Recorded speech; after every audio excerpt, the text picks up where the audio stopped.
Hi, I'm Jess Myers, and I'm the director of the Women's Center, which is located in the Commons on the ground floor right by the Yum Shop.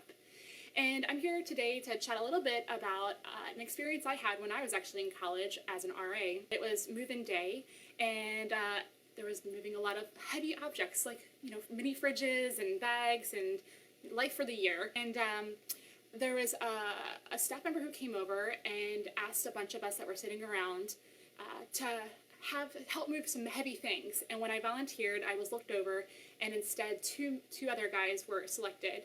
And it made me feel really invalid as a woman and as someone who was capable of doing the job despite my gender. When I said something, I was made fun of and was told that I was a fembot, and it made me really feel, once again, invalidated for my experiences.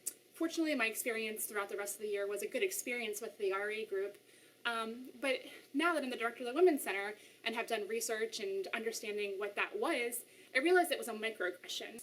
A microaggression is a subtle verbal or nonverbal insight or insults or indignities that sends a message to a certain group or to a person because of their group membership. And it doesn't mean that the people who are doing those microaggressions are bad people or that they're sexist or racist or ableist. It just means that we've been raised in a place, in a society where we don't understand kind of sometimes how we've been socialized, and we receive messages without thinking about them in different ways.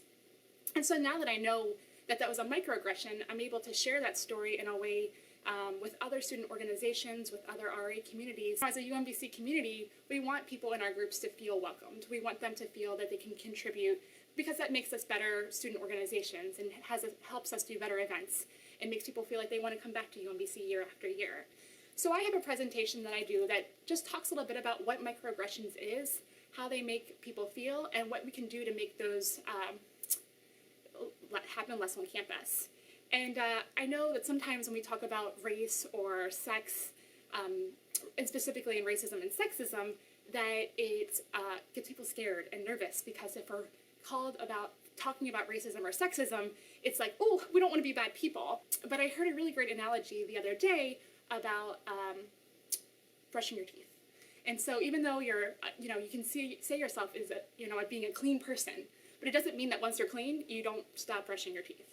And so it's the same thing with work around racism and sexism, that even though you feel like you're doing a good job, it doesn't mean that you stop, or it doesn't mean that you don't keep doing the work. And so my hope would be that as a student organization that you would invite me to come to a meeting and we can talk more about this, and so that we can pick out the things in our teeth, so that we can be the good student organizations that we want to be for each other and for the UMBC community.